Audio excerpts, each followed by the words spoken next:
es muy fácil caer como en esa vorágine. Algo me atravesó, me gustó mucho y en vez de quedarme, me voy a otra cosa y leo más y busco y veo una entrevista y escucho un podcast y obstaculiza algo que es súper rico, que es el vivir un tiempo en un libro, un podcast, es decir, escuché un episodio de podcast que me gustó mucho. ¿Y qué pasa si escucho de vuelta y me pongo a tomar notas? Y si se la recomiendo a un amigo y le pido que me diga cuando la escuchó y la charlemos. Cuando algo nos gusta y nos convoca mucho, vivir un tiempo en ese algo. Hola, bienvenidas y bienvenidos a esta segunda entrega de las cartas a un joven poeta de Reina Ana María Rilke. En el primer video, que si no lo vieron pueden ir primero ahí, Juli presentó un poco este libro y leyó la primera carta. Y ahora yo les voy a leer la segunda. Yo tengo esta edición de Nórdica Libros, que es una edición preciosa, en tapa dura y con unas ilustraciones de Ignacy Blanche que cuentan como una narrativa visual que son muy bonitas.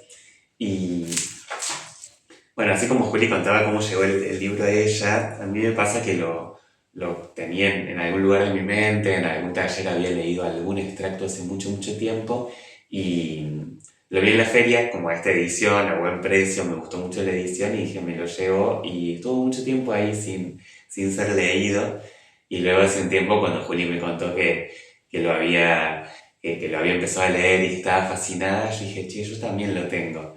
Y bueno, le agradezco mucho ese empuje que a veces necesitamos porque quedé fascinado yo también un poco para volver a esta idea de que estas cartas fueron escritas hace más de 120 años y es hermoso leer el nivel de actualidad. Pienso yo, no por una cuestión de wow, escribe de una forma muy moderna o adelantada a su época, sino creo justamente porque acceden a un conocimiento más universal, ¿no? Que luego en cada época se adapta a sus formas, pero qué lindo cuando uno entra en contacto con estos textos tan profundos que acceden a verdades que posiblemente se renueven en todas las épocas, o que al menos en nuestra época se renuevan, y que también podemos leerlas desde nuestra época. Eso también quiero aclarar y me parece importante. Yo voy a leerles la segunda carta y luego hacer algunos comentarios o reflexiones desde mi lectura, que es solo una lectura subjetiva y particular y que obviamente no quiere ser como, bueno, lo que Rilke quiso decir con este texto. Bueno, voy a compartirles la lectura de la carta. Esta es cortita, quédense hasta el final, así luego compartimos comentarios y los invito también, si quieren suscribirse al canal, que estamos empezando a meterle mucho amor con estas lecturas, tenemos ganas de hacer otros videos, y también a explorar nuestro proyecto Ventanapes en Instagram, donde subimos más el día a día, y en ventanapes.substack.com, donde subimos artículos poéticos de diferentes tipos. Y esto dice: Viareggio, Pisa, Italia, 5 de abril de 1903. Debe usted disculparme, mi estimado y apreciado señor, por no haberle agradecido hasta hoy su carta del 24 de febrero.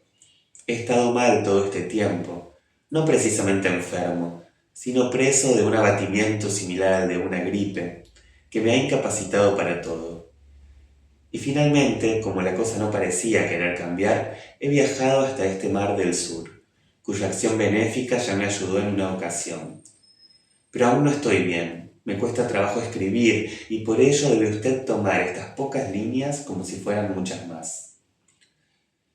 Naturalmente, debe usted saber que con cada una de sus cartas me dará siempre una alegría y ser por ello indulgente con la respuesta, que tal vez lo deje a menudo con las manos vacías. Porque en el fondo, y sobre todo en las cosas más profundas e importantes, estamos infinitamente solos. Pues para que uno pueda aconsejar o incluso ayudar al otro, han de suceder muchas cosas, han de salir bien muchas cosas, tiene que darse toda una constelación de cosas para que algo salga bien una vez. Hoy quería hablarle aún de dos: ironía. No se deje dominar por ella, sobre todo en momentos no creativos. En los creativos, intente servirse de ella como un medio más para concebir la vida. Usada con pureza, también es pura y no hay por qué avergonzarse de ella. Y si siente usted que le da demasiada confianza, si teme a usted una creciente familiaridad con ella, entonces vuelva la vista hacia objetos mayores y más graves, ante los cuales se sienta pequeña e indefensa. Busque usted lo profundo de las cosas. La ironía nunca llega tan abajo. Y, si así va usted hacia el límite de la grandeza, compruebe al mismo tiempo si esa forma de concebirla se corresponde con una necesidad de su ser. Pues bajo el influjo de las cosas serias, o bien se desprenderá de usted si es algo casual, o bien se fortalecerá si realmente le pertenece por ser algo innato, hasta convertirse en un instrumento serio, ordenándose en el conjunto de recursos con los que habrá usted de construir su arte. Y lo segundo que quería contarle hoy es esto. De todos mis libros, solo me resultan imprescindibles unos pocos, y dos los tengo siempre entre mis cosas, donde quiera que esté. Ahora también están aquí conmigo, la Biblia y los libros del gran escritor danés Jens Peter Jacobsen. Me pregunto si conoce usted sus obras. Puede conseguirlas fácilmente porque una parte de ellas ha aparecido en la Biblioteca Universal de Reclam en una traducción muy buena. Procúrese el tomito de las 6 novelas cortas de J.P. Jacobsen y su novela Niels Lyn y empiece por la primera novela corta del primer tomito, que se titula Mogens. Le invadirá un mundo, la dicha, la riqueza, la incomprensible magnitud de todo un mundo. Viva usted un tiempo en esos libros. Aprenda de ellos lo que le parezca digno de aprenderse, pero sobre todo, ámelos. Ese amor le será recompensado miles y miles de veces. Y sea como sea su vida, estoy seguro de que recorrerá la trama de su evolución como el hilo más importante de todas sus experiencias, decepciones y alegrías. Si he de decir de quién he aprendido algo sobre la esencia de la creación, sobre su profundidad y su eternidad, serán tan solo dos los nombres que pueda mencionar. El de Jacobsen, el grandísimo escritor, y el de Auguste Rodin, el escultor, que no tiene parangón entre todos los artistas que hoy viven. Y mucha suerte en su camino. Suyo, Rainer Maria Rilke. Bueno, hasta aquí esta segunda carta. Me encanta leerlo, me encanta el formato correspondencia y la particularidad de que en verdad leemos la mitad de esta correspondencia, ¿no? No tenemos las cartas que el joven poeta le enviaba a él, solo las de Rilke, y también es divertido como uno puede ir imaginando que venía del otro lado. Acá a mí me llama la atención, o quiero detenerme en dos cosas, que bueno, son justamente como también la estructura de su carta, estos dos elementos, que son la ironía y la recomendación de este autor Jacobsen. Me parece recontra particular, desde lo vamos, pensar en la estructura de la carta, ¿no? De esa forma. Primero lo puntual, ¿no? Como esto de que le habla muy puntualmente de la ironía. Vuelvo a esto de que no sabemos qué carta vino del otro lado, si por ahí este poeta hablaba específicamente de la ironía, si hacía alguna pregunta sobre ello, o si se veía algo de eso en sus textos. Pero sí que me gustó mucho, sobre todo para esto, para leerlo desde el presente, donde creo que tenemos un contacto muy fuerte con la ironía y con recursos del estilo de construir doble sentido para hablar sobre algo. Pensando en la ironía como, bueno, más allá de esta cuestión de decir lo contrario de lo que quiero decir, pero que se comprenda el verdadero sentido, pienso en la ironía también como un distanciamiento de la cosa en sí misma, ¿no? De lo que sea la cosa, pero del núcleo de lo que yo quiero ver, sobre lo cual quiero hablar, me distancio, me elevo y construyo un sentido más complejo con una suerte de complicidad entre quien ironiza y quien recibe esa ironía y el receptor. Entonces pienso que muchas veces nos ponen en un cierto lugar de superioridad, como bueno, a la cosa ya la entendí por completo te construyo algo más complejo, nos entendemos en esta ironía. Y creo que también en nuestra época, un poco con la cultura de la memificación de todo, de generar memes a partir de todo lo que sucede, del consumo irónico, justamente, em, creo que nos atraviesa mucho en este presente. Y me pareció muy interesante esto que dice Rilke de no se deje dominar por ella, sobre todo en momentos no creativos. En los creativos intente servirse de ella como un medio más para concebir la vida. Esto de entender la ironía como un medio de concebir la vida, como una manera de mirar, y la recomendación de no te dejes dominar, sobre todo en momentos no creativos. O sea, no mires la vida con ironía o desde el lugar de la ironía, pensando que la ironía, esto nos aleja y un poco me sale contraponerlo a la inocencia. Cuando pensamos en la mirada poética como una mirada inocente que busca ir hacia las cosas, ir hacia la vida con una mirada fresca, con asombro, con sorpresa, em, pudiendo, bueno, eso, pudiendo limpiar la mirada, limpiar el canal y ver ahí donde creemos ya saber un montón de cosas, donde creemos ya comprender la realidad de las cosas, desarmar esas comprensiones y ver por primera vez, ¿no? Me parece que el ejercicio y el desafío del artista y del ser humano en general es poder recuperar esa mirada inocente. Y cuánto nos aleja muchas veces la mirada irónica de ese lugar. Y también de ese punto, otra cosa que me interesa, que ya Juli hablaba un poco de esto en el primer video y creo que vamos a volver porque es una de las ideas recurrentes en los consejos de Rilke, que tiene que ver con la particularidad de cada artista, con la búsqueda de buscar quién sos vos como artista, cuál es tu modo de expresión y cuál es tu estilo, más allá de aquello que hayas aprendido, aquello que esté de moda, aquello que creas que así se escribe, así se pinta, así se lo que sea. Porque me gusta mucho esto que dice de cuando le recomienda volver a ver cosas graves y pesadas y la ironía no subsiste ahí, también es una forma muy bonita de nombrar, busque usted lo profundo de las cosas, la ironía nunca llega tan abajo, y si así va usted hacia el límite de la grandeza, compruebe al mismo tiempo si esa forma de concebirla se corresponde con una necesidad de su ser. Y dice, bajo el influjo de las cosas serias, o bien se desprenderá de usted si es algo casual, o bien se fortalecerá si realmente le pertenece por ser algo innato. Me parece muy lindo este consejo también de poner a prueba ciertos recursos o ciertos ejes para ver la vida, para concebirla y para transformarla en arte. Y en esa puesta a prueba ver si, no, espera, esto no es mío y tal vez me lo estaba apropiando porque lo que consumo usa esto, porque creo que está de moda, porque creo que funciona, etc. O decir, sí, esto permanece, esto reaparece, esto por más que yo no lo quiera usar cuando escribo, pinto, dibujo, etc., vuelve a aparecer una y otra vez, esto es mío. Y es re lindo ese momento de descubrir que algo es propio, ¿no? Más allá de que justo sea algo que en general se usa en el arte contemporáneo, en lo que circula, o que no, o que sea algo totalmente diferente.